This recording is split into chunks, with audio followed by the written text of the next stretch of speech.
Under perfect control, a big jet starts its landing approach to a busy airport on a winter evening. The crew in the flight deck are in control. They're helped by the flight controllers in the airport tower. Radar scans the surrounding sky.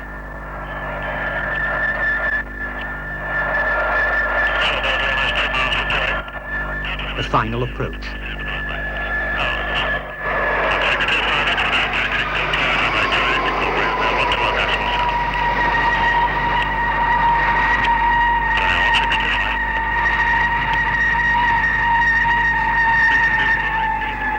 All this is possible because they're all in perfect command of the situation. In command because of something even more marvelous than any of the complex engineering equipment they're using. Because of this, the human brain. As long as our brain's working properly, we work properly. It's a sensitive and delicate apparatus, and that's why it's protected like this in a hard, bony shell, the skull.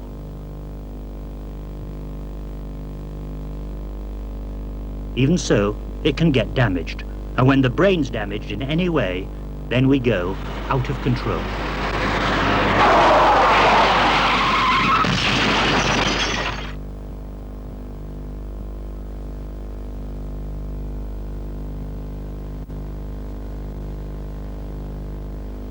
These men's brains were damaged in road accidents. They can't control even their own movements properly, and they never will again.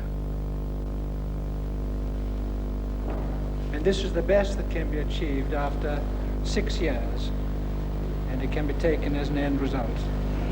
So he's going to require institutional care for the rest of his life. But the brain can be affected in more gentle ways. These cylinders contain an anesthetic gas. Mixed with other chemical substances, the gas is used to put the brain temporarily out of action, to send a patient to sleep during a surgical operation. This little girl's going to have a tooth out. Get to sleep, isn't it? It's the middle of the day, so we're going to help you because I've got some special sleepy wind, you see. You'll shut your eyes and try and go to sleep for me, and I'm going to blow this sleepy wind over your chin. And Mummy's going to hold your hand there, so it'll all be all right. You can hold her hand very tight so she doesn't go away. And hold on to Teddy very tight, and he'll stay too, all right? I'm going to blow this sleepy wind over your chin now. You'll be asleep in no time. Now we're going to blow the sleepy wind all over the fruit trees, and it's all going to smell lovely and fruity, and it's going to blow you off to sleep ever so quickly. That's the way. Oh, you are good. You're very, very good. Very, very good. Off you go now. Off to sleep. Very, very sleepy. Very, very tired. Very, very good. Right, would you like to wait in the waiting room? We'll call you in a minute when she's ready. It won't be long.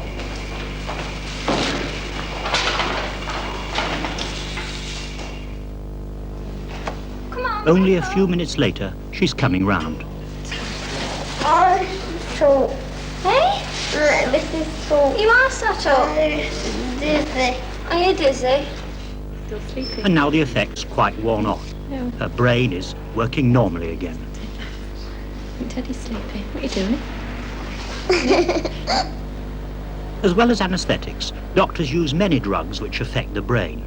Sleeping pills and tranquilizers, stimulants and antidepressants. All these chemicals act on the brain, and they should only be used if they're really necessary. But there's one drug which affects the brain which doctors don't prescribe. You can get it without a prescription: alcohol.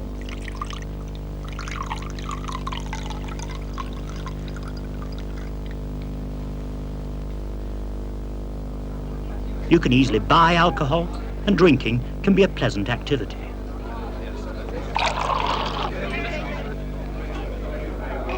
But alcohol, ethanol the chemists call it, is a drug which acts on the brain. It affects your control, the way in which you drive a car, for example.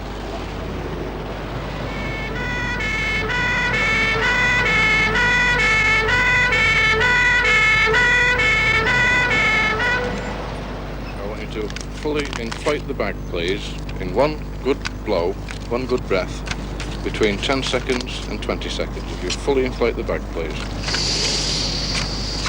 Flight 33 to the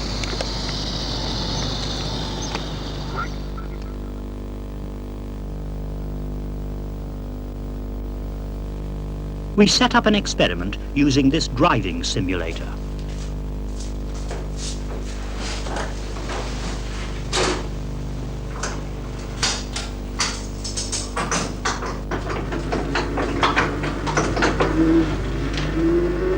It can be driven just like a real motor car, following a road which is projected on the windscreen from a model at the back.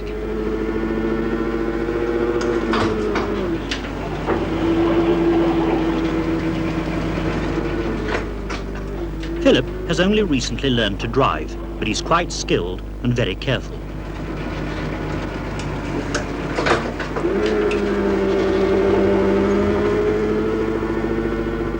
We wanted to try the effect of alcohol on his driving, so we gave him some whiskey. Now, alcohol is not a stimulant. It's a depressant, and it reduces your brain's ability to control what you do, although it may make you feel very much more confident and capable. We gave Philip several large scotches.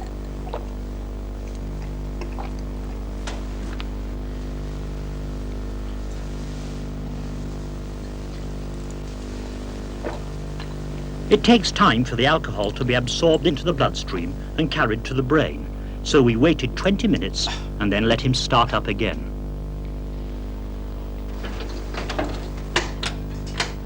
He felt fine and very confident. But look, he drove much faster than before. Let's watch the way he drives.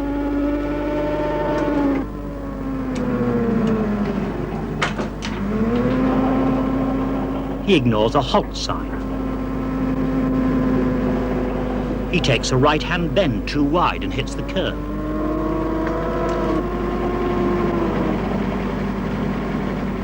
He's over the middle of the road. Far too fast and taking very little care.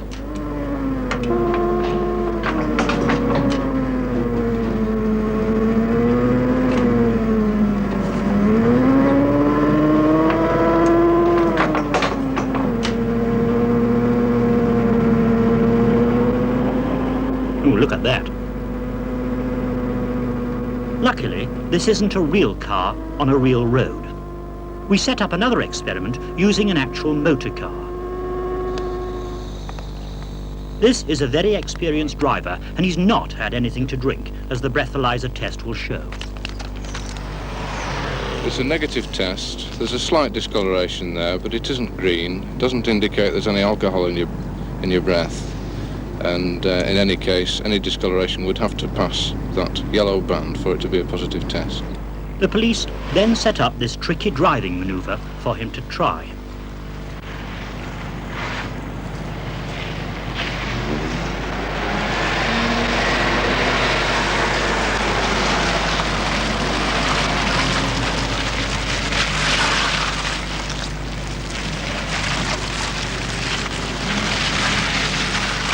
He did very well.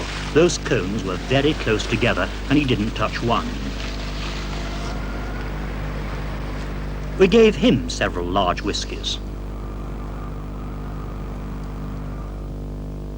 After 20 minutes, just watch.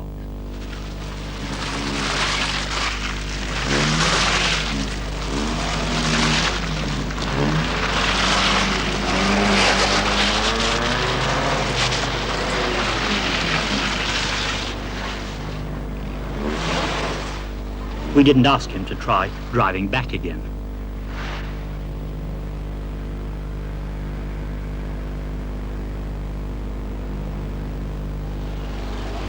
And the breathalyzers caught him out. The green colour's gone over the boundary line. But drinking and driving can do worse than lose you your licence. You think you're driving perfectly safely until suddenly the unexpected happens and you find you're not under perfect control.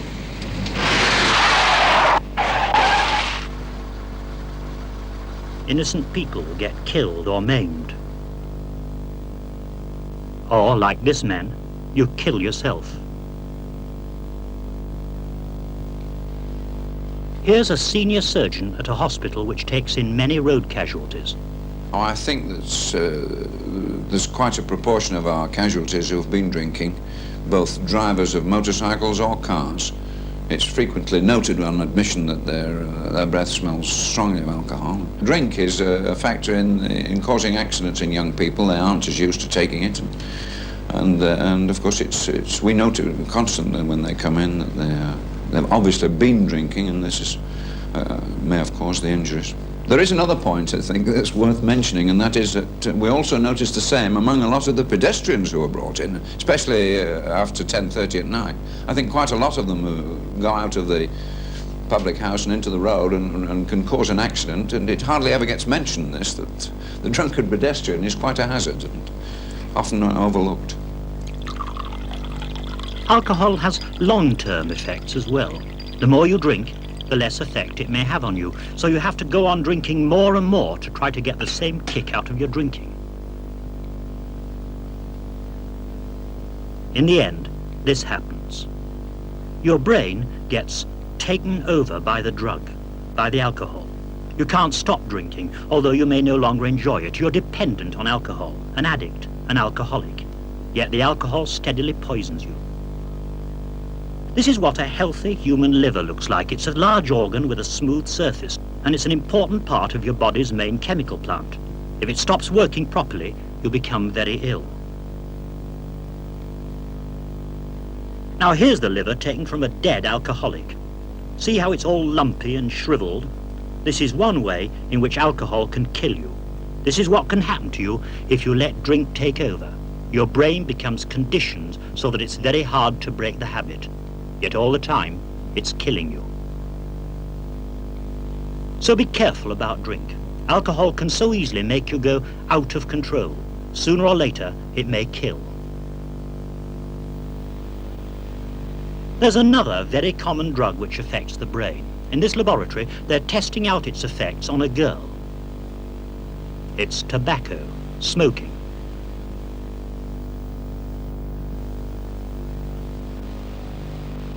Professor Lawther runs the lab. He doesn't smoke, and he's going to take a sample of his own blood first as a control. It's drawn up into a very fine glass tube.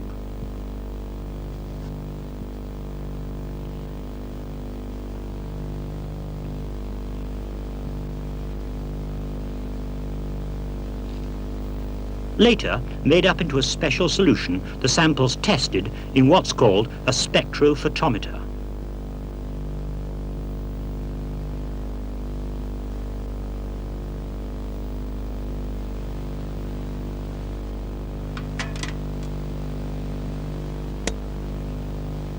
The machine will measure the amount of carbon monoxide in his blood. It's shown by the height of this hump traced on the paper.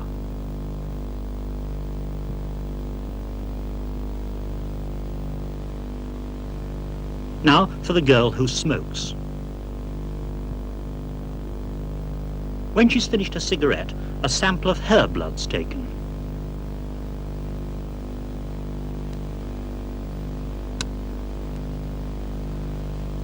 It's put in the spectrophotometer, and we'll see how much carbon monoxide there is in her blood, the blood of a regular smoker. Watch. Much more.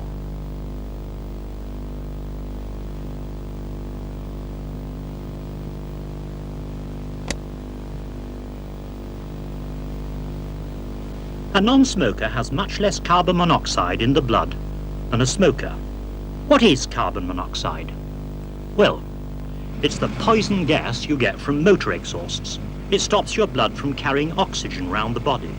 We all have a little in our blood from traffic fumes, but that girl had 10%. 1/10 of her blood out of action as far as carrying oxygen is concerned. Smoking deprives you of oxygen. You're less efficient. You can't be a smoker and stay fit. And when women smoke, it may not just be themselves they harm. We visited a maternity hospital to find out what damage smoking does to an unborn baby. This mother has a fine, healthy baby just a few days old. If she'd smoked during her pregnancy, she might not have been nursing her baby like this. For the baby might have been in a very different part of the hospital where special cases need special attention to help them survive. Listen to what a senior specialist at the hospital says about the effect of smoking on unborn babies. Smoking reduces the amount of oxygen in the mother's blood, and this means that the baby does not get enough oxygen. Smoking also affects the placenta or afterbirth. The baby depends upon the placenta for all its nourishment and its oxygen. And if the placenta is damaged in this way, then the baby may well not be able to grow as well as it should. This means that the baby may be born underweight, and indeed in the worst cases can be up to 2 pounds less in weight than a normal child. In the severest cases, the baby may not survive birth. We see in this hospital many babies who are underweight, and often the cause of this is that the mother has been smoking in pregnancy. A girl might say, well, I'll stop smoking when I'm pregnant, but it's not as easy as that. As well as poisoning you with carbon monoxide, smoking introduces other dangerous chemical substances into your blood.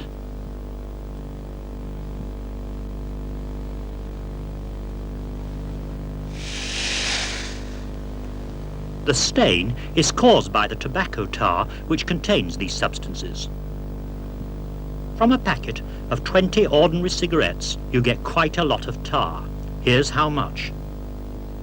There are several dangerous things in this tar. They can give you cancer and other diseases, as we'll see in another film. And one of them, probably the nicotine, causes trouble when it gets carried by the bloodstream up to your brain. Here are the main arteries of the brain. The brain gets conditioned again. It becomes very hard to give up tobacco. Nicotine takes over. Just as with alcohol, you become addicted. You're out of control. If you already smoke, this is happening to you. It's hard to give up tobacco. It's far better never to start smoking. So here are some facts for life. Drink can kill. It can kill slowly or more quickly. Smoking can kill. When you inhale tobacco smoke, you're inhaling a poisonous gas. And remember that women who smoke can damage their babies, even kill them.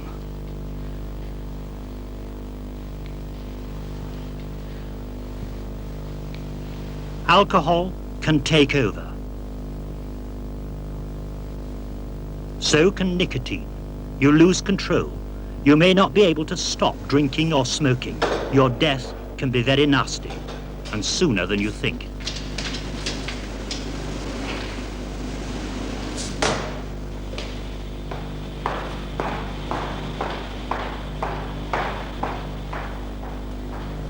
You can make a contribution to the last two